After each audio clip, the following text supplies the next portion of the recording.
wanted to put together a real-life scenario that may be encountered at the high school and test our emergency response from all levels, be it fire, police, the hospital with medical surge, and the school district, and how they would react to a situation of an active shooter in the school. An athlete from the school who was getting a little cocky and reckless in his behavior because he has secured a scholarship. Well, over the weekend, part of his reckless behavior was to get involved in some illegal drugs and an underage drinking party. That was caught on another student's phone and quickly put onto YouTube.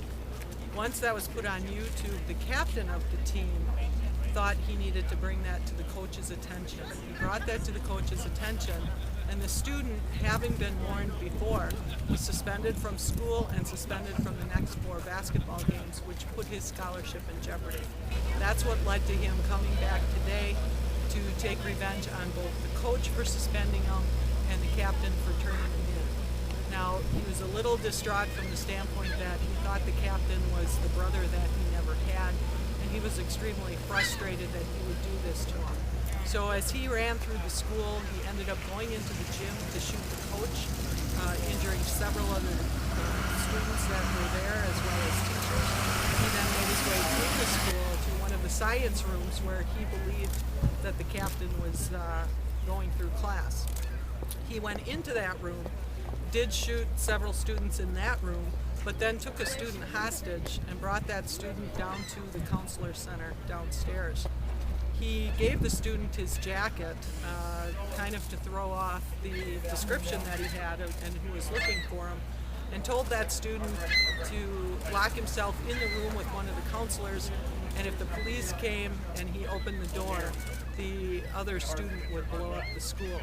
So the tactical enforcement teams had to go in, clear the school, find that person in the student center, determine through investigation and intel that it was not the shooter, and then continue on clearing the school and possibly find the shooter elsewhere. As the scenario played out, the shooter ended up going to Community Memorial Hospital. He went to make sure that the team captain who he had shot in room 212 did in fact meet the demise that he was hoping for. So he posed as that person's brother and was up at the hospital. The officers that responded to the hospital did figure out in time that it was the shooter, did take him into custody, and it was a successful exercise. When you include all the law enforcement, all the EMS, all the people at the hospital, in the school district's reunification center, the emergency operations center, there were close to 400 participants. It's very fast and fluid, and I think it was both a learning experience, I think, for the school, for the hospital. You know, they knew for some time, had heard the shooting come over, but it takes a while in order for the TAC team to go through, clear the school, make it safe in order to bring EMS in for them to clear them out. And I think it's a misunderstanding that people think that they're going to get in there, you know, super fast and try and get all the injured kids out. And that isn't always the case. I believe the total came out to be 22 injuries, various injuries, and 4 fatalities. So the medical surge was tested at the hospital. The fire department did have to do a Mavis box alarm, so they were able to test that system. We were able to do a smart call-up on the law enforcement side. So we were able to test a lot of our communications, a lot of our call-ups from both fire, hospital, and police.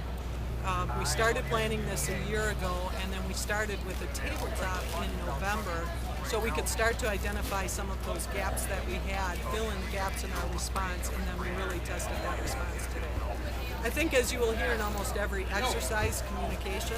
We had no problems with communication from the standpoint that all of our radio frequencies were connected and we have that equipment, but as one of the administrators put it to us, one of the command officers, it's kind of like the telephone tree. What you first hear from one person isn't necessarily going to be the information that's transferred 4 or 5 times down the road. We will actually do a debrief with everybody that was involved. We have 2 debriefs. We have one here tonight at the school with all the students involved. The tactical enforcement teams will do a debrief, as well as this Thursday we will do a debrief with all jurisdictions, the school district and the hospital all involved, all of the EMS, everyone. They cleared the school much quicker than I thought that they would. Now we have to realize that we did not have it full of students, which certainly would have aggravated the situation a little bit more, but I'm impressed that they were able to clear it as fast as they did.